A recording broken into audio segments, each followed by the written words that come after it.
నమ్మకమైన ప్రభువైన యేసు నామములో శుభములు పలుకుతూ నేటి బంగారు పొరగ ధ్యానంలో కొన్ని ఆధ్యాత్మిక మరి జీవిత సత్యాలను తెలుపుకుంటూ మరి కరెక్ట్ రీతిగా మరి ఏలియాని తెలుసుకున్నాం కదా. ఏలియాని ప్రేమించి అనుసరించి సహకరించి పరిచర్య చేసి 10 సంవత్సరాలు కనిపెట్టి రెట్టింపు ఆశీర్వాదాలు పొందిన ఎలీషాను కూడా ఈ దినమే చెప్పేసుకోవాలని వివిధ భక్తుల యొక్క అభిప్రాయాలను సేకరిస్తూ నేను గ్రహించిన అనుభవాల్ని మీతో పంచుకుంటాను. మొదటిగా మరి బంగారు పెరుగులో కొన్ని సత్యాల్ని ఆరంభించుకుంటాను. మరి రహదారికి అంతం ఉంది. బ్యాంకులో డబ్బుకు పరిమితి ఉంది. పరీక్షకు సమయము పరిమితి ఉంటుంది. కానీ మన తలంపులకు సరిహద్దులు, పరిమితి ఉండవు. కాబట్టి మన తలంపులు ఎప్పుడూ గొప్పగా ఉండాలి. మనం అనుకున్నది సాధించటానికి ప్రయత్నించాలి.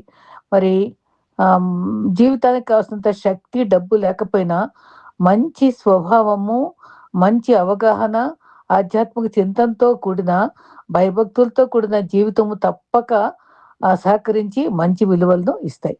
ఒక చెట్టుతో ప్రారంభమైన మైదానం ఒకప్పటికి అడవి కాగలదు. చిన్న చిరునవ్వు స్నేహానికి ఆరంభం కాగలదు. చిన్న చేయూత ఆత్మకు ఆలంబన కాగలదు. ఒక చిన్న క్రొవ్వొత్తి చీకటిని పారద్రోలగలదు. ఒక చిన్న నవ్వు నిరాశను దూరం చేయగలదు. ఒక చిన్న నిరీక్షణ నీ మంచి స్ఫూర్తిని పెంచగలదు. చిన్న చేతి స్పర్శ భద్రత ఇస్తుంది. చిన్న జీవితంలో గొప్ప కార్యాలను సాధించే ధన్యత ఆ దేవుడే మనకిస్తాడు. పరమాత్మని యందు సంపూర్ణ నిష్ఠ, ఆత్మలో దృఢత, ఆలోచనలో పరిపక్వత, మనసులో సంతృప్తి, వ్యవహారాల్లో సరళత, సంస్కారంలో శ్రేష్టత, దృష్టిలో పవిత్రత, మాటల్లో మాధుర్యము, కర్మలలో స్వచ్ఛత, మరి వ్యక్తిత్వంలో రమణీయత, నిద్రలో నిశ్చితత, ఇవన్నీ కలబోసి దేవుల్లో సంపూర్ణత సంతరించుకుంటుంది కదా. అయితే ప్రతి విశ్వాసను, సాక్ష్యాన్ని కాపాడుకోవడం, భక్తిని నిలబెట్టుకోవడం ఒక బాధ్యతగా భావించాలి. స్వార్థ చెప్పి సాక్ష్యాన్ని పంచుకొని దేవుని నడిపించి మరి కొన్నాళ్ళ తర్వాత దూరం అయిపోతున్నారు. ఆత్మలో వెనకూడిపోతున్నారు. నగడ మీద చేయబట్టి వెనక్కి తిరగద్దని చెప్పారు కదా. అయితే ఆత్మీయంగా ఇతరులకు ప్రభావితం చేసి వాళ్ళని రక్షణలోకి నడిపించిన వారు మాత్రం ఎదిగిపోతున్నారు. అసలైన వారు మాత్రం వెనకబడే ఉంటున్నారు. అది గమనించుకోవాలి. వెనక పడకుండా కనిపించాలి. అందుకని నమ్మకాన్ని కోల్పోకూడదు. సహనంతో ముందుకు సాగాలి. భవిష్యత్తులో మనకి ఎన్నో ఆశీర్వాదాలు దేవుడు దాచాడని నమ్ముకోవాలి. అయితే మన విలువల్ని కాపాడుకోవడం దేవుని చిత్తంలోనే ఉందని ఆయన మీద ఆనుకుని బ్రతకటం నేర్చుకోవాలి. ఓడిపోవడం తప్పు కాదు. ఓటమి అంతమో ఆగిపోకూడదు.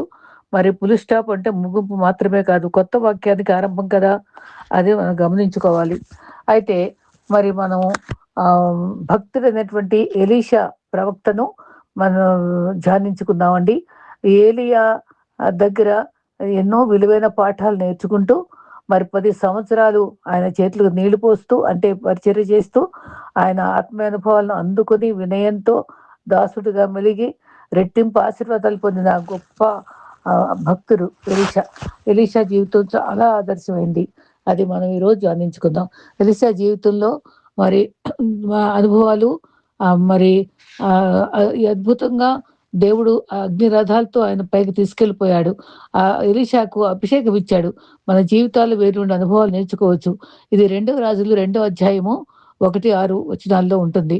సుడిగాలి చేత తాకిడి చేత వీరిద్దరికి చివరి యాత్రలో వీళ్ళు మరి వెళ్లే ముందు వీళ్ళకి అభిషేకం వెళ్లే ముందు 4 అనుభవాలు గుండా వెళ్ళారండి.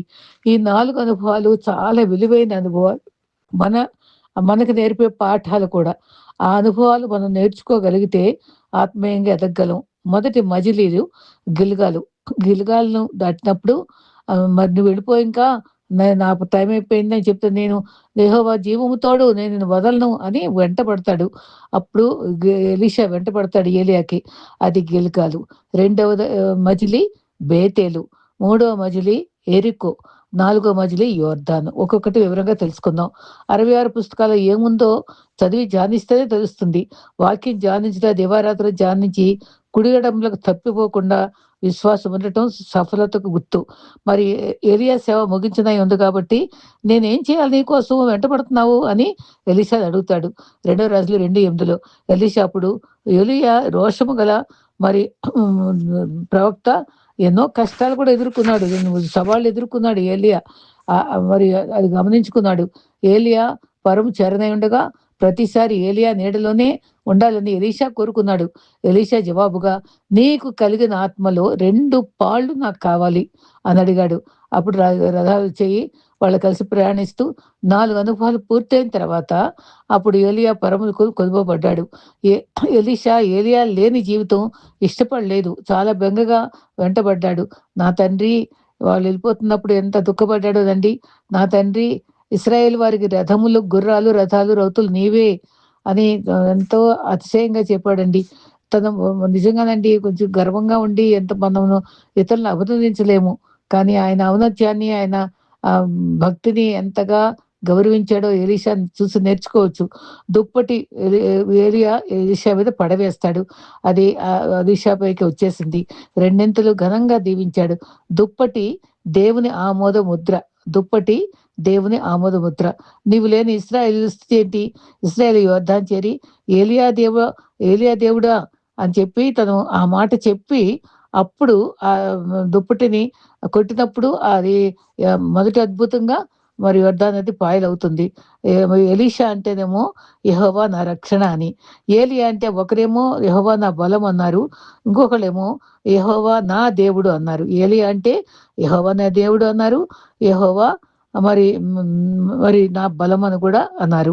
ఎలీషాను మాత్రం యెహోవా నా రక్షణ అనే పేరుగా అర్థంగా ఉందన్నమాట. మరి ఈ దుప్పటి అనుభవం వచ్చేటప్పటికి మనకి ఒకటి ఓవర్ టు యోనాతాను, దావీదు గుర్తొస్తారు. దావీదు స్నేహితుడుకి తను రాజా ఉన్న స్థితిలో సౌలు కొడుకుగా యోనాతాను ఉన్నప్పటికిని దావీదు యొక్క ఔన్నత్యాన్ని తను ఇశ్రాయేలుకి చేసిన గొప్ప కార్యము గొల్యాతును చంపటంతోనే తను నిజంగా తగ్గించుకొని తనని చాలా గౌరవించి ప్రేమిస్తాడు. నాన్న పగ నుంచి తప్పించడానికి ఎంతో ప్రయాసపడతాడు. యోనాతాను క్యారెక్టర్ చాలా బ్యూటిఫుల్ క్యారెక్టర్ అండి. అయితే అదంటాడు, మరి నువ్వు రాజవుతావు, నేను నీకు సహకారిని అవుతాను అన్నాడు. ఎంత తగ్గింపండి. మరి ఆత్మ లేనివాడు నావాడు కదా! దుప్పటి మరి ఏం వస్తువులు ఇస్తాడు? దుప్పటి, ఆయుధాలు, చెప్పులు ఇవన్నీ ఇస్తాడు. తన రాజరికంకి సంబంధించి దట్టి అన్నీ ఇస్తాడు. అప్పుడు దేవుని ఆత్మతో నింపబడ్డ దేవుని యొక్క ఆత్మ నింపబడిన అనుభవంతో ఎలీషాలు 4 అనుభవాలు గుండా పోతూ ఫస్ట్‌ది కొంచెం చూసుకుందాం, గిల్గాలు. అది ఇశ్రాయేలీయులు విగ్రహాల సమయం చేసేటప్పుడు ఎప్పుడు కూడానండి విగ్రహారాధన దేవుడు ఎప్పుడు అసహించుకుంటాడు. మరి ఇశ్రాయేల్ రాజు జెజెబెల్ రాణిని వైఫ్‌గా చేసుకున్న తర్వాత ఆవిడ దేవుణ్ణి నమ్మకుండా బయలుదేవతను నమ్మేటట్టుగా ఫోర్స్ చేసి అసలు దేవుని నామాన్ని ఉచ్చరింపకుండా ఆ అట్మాస్ఫియర్ అంతా పాడు చేస్తూ ఉంటదనమాట. మరి దేవుని యొక్క ప్రవక్తను కూడా చంపించింది. యెహోవాను మర్చిపోయారప్పుడు. 1 రాజులు 17లో ఆవిడ మరి ఏలియా తన రంగప్రవేశం చేశాడు. యెహోవా జీవం తోడు. మరి కరువులో వర్షము కురవకుండా 3 ఏళ్ళు ఉంటదని తన నోటితో పలికాడు. అది నెరవేరింది. మరి నిజంగానండి. మరి యెహోషా యెహోషువ కూడా యుద్ధం సమయంలో మరి సూర్యచంద్రులను ఆపటం ఒక గొప్ప అద్భుతం. ఇక్కడ కూడా కరువు రాకుండా నోటితో ఒక మానవుడు కంట్రోల్ చేయడం కూడా ఒక గొప్ప అనుభవం అండి. మరి ఏలియా గిలాదు వాడు. అయితే మరి అంతేగాని వాళ్ళ పుట్టుక గురించి ఏలియా గురించి ఏమాత్రము రాయలేదు. కష్టమైన పనులు చేయుట, మరి కర్మేల్లో నిజదేవుడు నిరూపించుట, మరి అన్నీ కూడా ఎదుర్కొన్నాడు ఏలియా. అదైతే ఏదో కరువు ప్రకటించాడు. ఏలియా ద్వారా విధవరాలను పోషించాడు. అన్ని ప్రార్థన ద్వారా జరిగించాడు. తర్వాత మరి ముందుగా సవాల్ చేసి యెహోవా దేవుడని ప్రకటించాడు. మరణాపేక్షతో ఉండగా బదరి వృక్షంతోటి ఆ దూతలతో ఆహారం పొందాడు. ఇవన్నీ అన్ని గమనించుకున్నాడు ఈ ఎలీషా కూడా. ఎలీషా వారసుడు ఎలీషాని దేవుడే ఎన్నుకున్నాడు. దేవుని ఎన్నుకున్న తర్వాత 1 రాజులు 19వ అధ్యాయంలో ఈ వివరాలన్నీ ఉంటాయి. అయితే ఎలీషా 12 ఎకరాల అరకలు ఉన్నటువంటి పొలంలో అంటే మరి 12 ఎద్దుల్ని ఒకటి తను సాగు చేస్తూ ఉండగా అంటే 200 ఎకరాలు ఆసామన్నమాట. అంత గొప్పవాడు. 202 అంట. మరి పొలమంతా దున్నటానికి బాధ్యత తీసుకున్నాడు. కూలోళ్ళు పెట్టకుండా. అంటే కష్టజీవి. పనిచేస్తున్న వాళ్ళని దేవుడు పిలుస్తాడు కదా! దేవుడు ఎన్నుకుంటాడు కదా! అప్పుడు ఆయన అరకలతో దున్నుతుంటే ఏలీయా వచ్చి దుప్పటేస్తాడు పైన. అయ్యేటప్పటికి వెంటనే నేను సేవలో నీకు వెంబడిస్తాను. ఇంట్లో మా అమ్మోళ్ళతో చెప్పొస్తానని చెప్పెళ్ళి మళ్ళీ మళ్ళీ వెనక్కెళ్ళిపోయి ఈ సేవ లేకుండా ఎరకలు తీసుకొని దున్నటం అవుద్దేమోనని ఆ ఎద్దుల్ని నామరూపాలు లేకుండా దహించేసి వాళ్ళ భోజనాలు పెట్టేసి తర్వాత తిరిగి వచ్చేస్తాడు ఏలీయా దగ్గరికి. అక్కడ నువ్వు వెళ్ళి నా వల్ల నిర్బంధం లేదని కూడా చెప్పాడు. అయినా సరే ఎంతో నమ్మకంగా తిరిగొస్తాడు. తర్వాత అక్కడ ఇంత చేతులు నీరు పోసే పరిచారకుడు 10 ఏళ్ళు సేవ చేశాడు. రెండింతల ఆత్మను కావాలని ఎంతో కోరుకున్నాడు, పొందుకున్నాడు. అయితే 4 అనుభవాల ద్వారా మరి ఈ అభిషేకం పొందాడు. యోహాను 5:9లో గిల్గాల్ అనగా మరి యెహోషువలో ఉంటదండి. 5:9లో గిల్గాల్ అనగా ఐగుప్తు అవమానము దొర్లింప చేసినటువంటి చేసిందని యెహోషువతో చెప్పాడు దేవుడు. అయితే అవమానం దొర్లించబడటం అది పోయింది వాళ్ళకి. ఎన్నో అవమానాలు పొందారు వాళ్ళు. ఐగుప్తులో అవమానాలు ఎదుర్కొన్నారు. పాపము, అవమానము, సిగ్గు, నింద కలిగిస్తుంది కదా! పాపం ద్వారా అవమానము, నింద తొలగించబడింది గిల్గాల్ దగ్గర. మరి 3:4లో ఆజ్ఞాతిక్రమం పాపం ద్వారా శిక్ష, మరణము, అవిశ్వాసం ద్వారా పాపము, మరి విశ్వాసము కానిది దురాశ. రోమా 14:23 స్వనీతి పాపము. మరి నిజంగానే ఆడు పదవులు యెహోవాకు హేయమని సామెతలు 12:22లో కూడా చెప్పబడింది. పాపం ద్వారా శిక్ష సిలువలో వెలచెల్లించాడు కదా! దేవుడు మనల్ని ఆయన పవిత్రమైన రక్తం ద్వారా రక్షించాడు. సరే, మొత్తం మీద గిల్గాల్ అనుభవంలో అవమానం అంతా దొర్లించబడింది. అయితే ఈ రకంగా దొర్లించబడిన అనుభవం, పాపం తొలగించబడిన తర్వాత గిల్గాల్ తర్వాత అనుభవం రెండో మజిలీ బేతెలు. బేతెలు అనగా యెహోవా దేవుని యొక్క ఇల్లు. యాకోబు అనుభవం అది. అది బెర్షెబా నుండి హారాన్ చేరే టైంలో రాయి తలగడగా పెట్టుకున్నాడు. తర్వాత పరలోకపు గవిని తిచ్చని చూశాడు. అది చూసిన తర్వాత మళ్ళీ తర్వాత 20 సంవత్సరాల తర్వాత మళ్ళీ ఇక్కడికే వస్తాడు. 2 భార్యలతోటి, బిడ్డలతో కూడా. బేతేలు దేవుని మందిరం. అది దాన్ని మనం కోరుకోవాలి. కీర్తనలు మరి 122:1లో తండ్రి ఇంటిని ఆసక్తి నాకు భక్షిస్తుంది అని భక్తుడు అన్నాడు. నా జీవితకాలం అంతా నీ సందులో దావీదు కోరుకున్నాడు. అపొస్తలుల 20:28లో రక్షణ పొందిన మనము సమాజంలో కూటం మానకూడదు. మనం జీవఫలం అర్పించాలి. స్తుతిలో శక్తి ఉంది. మరి పౌలుస్తులు స్తుతించారు. 3వది ఎరుకో. స్తుతి ద్వారా గొప్ప అద్భుతాలు చూస్తాం. మరి చెరసాల్లో పౌలుస్తులు విడుదల పొందారు. యోబు కూడా స్తుతించాడు. 42లో డబుల్ దీవెనలు పొందాడు. యెహోషువ మరి స్తుతించి ఎరుక గోడ కూలటానికి దోహదం అయ్యాడు. తర్వాత మరి యెహోషాపాతు యుద్ధాలకు మోహరించినప్పుడు స్తుతుల ద్వారా మరి గాయకులు పెట్టి స్తుతించి అద్భుతాలు యెహోవా మరి నాకేం దిక్కు, నీవే దిక్కు అని చెప్పి కాళ్ళు పట్టుకున్నట్టుగా దేవుణ్ణి అడిగేటప్పటికి మరి స్తుతులకు కత్తులతోటి యుద్ధం చేయాల్సిన వారు స్తుతులతో యుద్ధం చేయకుండా మరి దేవుడు వారి పక్షంగా యుద్ధం చేసి విజయం ఇచ్చాడు. కాబట్టి స్తుతికి ఎంతో గొప్ప విలువ ఉంది. ఆ రకంగా పొందారు. మరి యోర్ధాను చివరి అనుభవం యోర్ధాను అంటే పైనుండి పారుట అని అర్థమట. అది సస్యశ్యామలమైన ప్రాంతంగా మరి ప్రవహించేది కనుక గల్లే సముద్రం ద్వారా మరి ఆ మృత సముద్రానికి నీరు చేరిపోయేది అనమాట. యెహోవా మహిమ పరచబడిన స్థలము, యెహోవా ఆత్మకార్యం జరిగించిన స్థలము అది యోర్ధాను. మన హృదయాలను కొలువై ఉండాలి. ఆత్మ మనలో ఉంచుకోవాలి. కొరత లేకుండా నింపుతాడు. యెహెజ్కేలు 4 అనుభవాలు మనం చూస్తాం కదా. 1000 మొరలకు 1000 మొరలకి చీల మండలం దగ్గర నుంచి మోకాళ్ళకి 20 మంది రక్షణ అనుభవము, మోకాళ్ళదేమో ప్రార్థనానుభవము, నడుంకేమో మన స్థిర మనసుతో సేవించే అనుభవము. తర్వాత మరి మెడ వరకు లోతు వరకు ఈది ఎటువంటి లోతు అంటే అద్భుతమైనటువంటి సమృద్ధి అయినటువంటి ఆత్మీయమైన నింపుదల అభిషేకం అండి. ఇవన్నీ విశ్వాసికి చాలా అవసరమే. మరి సంసోనుకు కూడా ఆత్మతో నింపబడ్డాడు. మరి కొరత లేనటువంటి అభిషేకం ఇచ్చే దేవుడు మనకి బలం నొంది మన దేవునికి కార్యాలు ఆసక్తిగా ఉండటం మనకు అవసరం. 51వ కీర్తనలో మరి నీ ఆత్మ నుండి ఎక్కడికి పోతాను, నా పరిశుద్ధాత్మను అయ్యా నా నుండి తీసేయొద్దని పశ్చాత్తాపంతో దేవుడిని అతని శక్తి ఎరిగినవాడు కాబట్టి దావీదు అడుక్కున్నాడు. అయితే ఇక్కడ మనం మళ్ళీ పాఠంలోకి వద్దాం. మరి అగ్ని రథాల ద్వారా ఏలియా కొనుక్కోబడ్డాడు.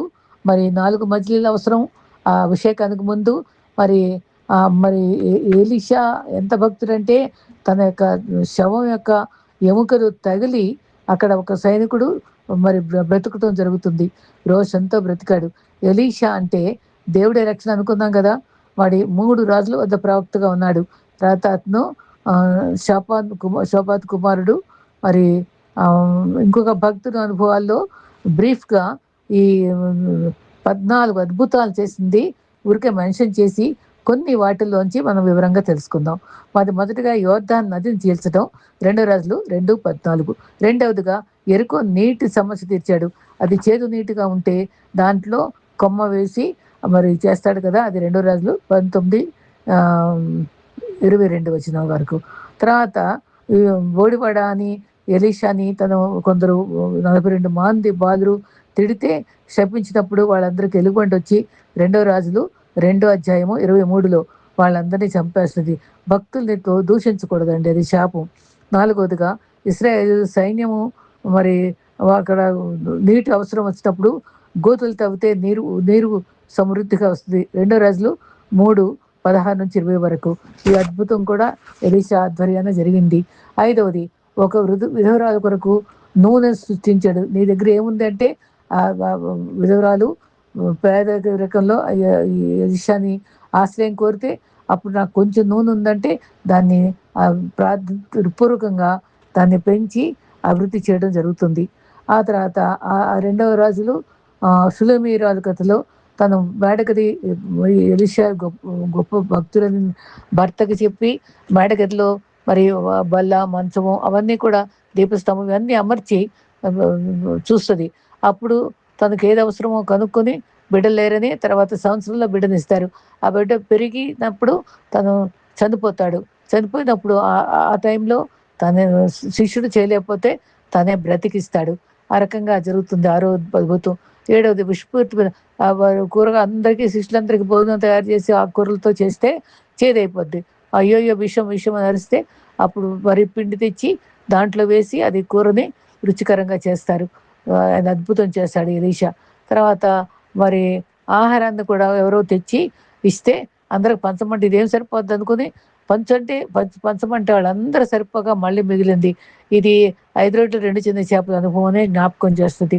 తర్వాత అక్కడ సిరియా నుంచి ఒక బానిసగా తెచ్చుకున్నటువంటి చిన్నది పేరు లేదు, మా యజమాని నయమ యొక్క కుష్ఠరోగం చూసి మా షోమ్రోన్లో మరి చాలా భక్తులున్నాడు, ఆయన దగ్గర వెళ్తే స్వస్థత వస్తుందని చెప్తే 2 రాజులు 5:1-19 వరకు వెళితే తనకు వెంటనే రాజు దగ్గర కదా, రాజు చెప్పుకొని నేనేం చేయగలను అంటే ఇదిగో అని రాజు ఏమో ఈ ప్రవక్త దగ్గర పంపిస్తాడు. అప్పుడు ప్రవక్త చూడకుండా ముట్టుకోకుండా 7 సార్లు నదిలో మునగమని చెప్తే మాకు నదులు లేవా అని చెప్పి కోపం వస్తే పనివాడు ఉండి మంచి చెప్తే చేయండి అయ్యగారు అని చెప్తే అది 7 సార్లు మునిగి అది స్వస్థత పొందుతాం. అదొక 9వది.